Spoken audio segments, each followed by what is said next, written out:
حدیث مبارک کې راځي دو سیزونه نه رد کیږي، دو سیزونه الله نه رد کوي. یو لا اله الا الله، دا چې دی وي دا الله نه رد کوي، بس د دې اجر به میلاویږي. او بل چې پلار د بچی د پاره دعا غواړي دا هم الله نه رد کوي.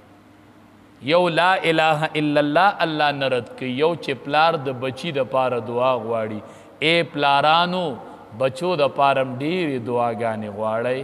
پلاره تا ته به ځان نیک عمله نه ښکاري، خو ته د بچي دپاره ډېره لویه پیرخانه یې، او ستا دعا الله د بچي باره کې ډېره زر قبلوي. نو اے پلارانو بچو دپاره خوږې خوږې دعاګانې د تهجدو په ټیم کې غواړئ، منځونو پسې غواړئ. الله به هم دا بچي په لارو کې، الله به هم دا بچي تابعدار کړي. دا لوی علما نه دي، دا اکابرین علما چې دا بچی عالمان شي.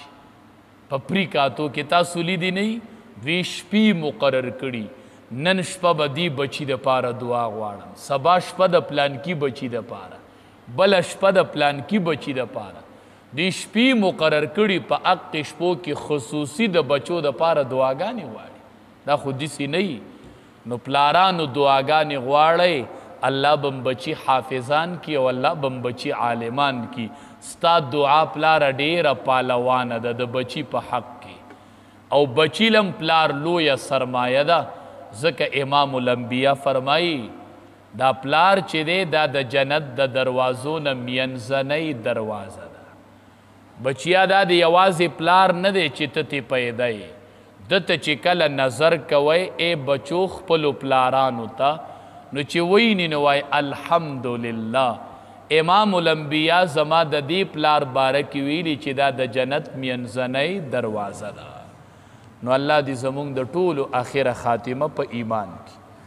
ولو شئنا لرفعناه، الله وی که مونږه غوښتلی وې لرفعناه بها، نو ما به دې اوچت کړی بها په دې احکامو سره، ما بدل لویه مرتبه دی عالم لور کړی وه. خو ولکنه اخلد الی الارض، لیکن دی مایل شو ځمکې ته، ځمکې ته مایل شو. دا عالم دنیا یې خوښه کړله، لوی علم یې پرېښود چې 12,000 شاګردان به ورته ناست.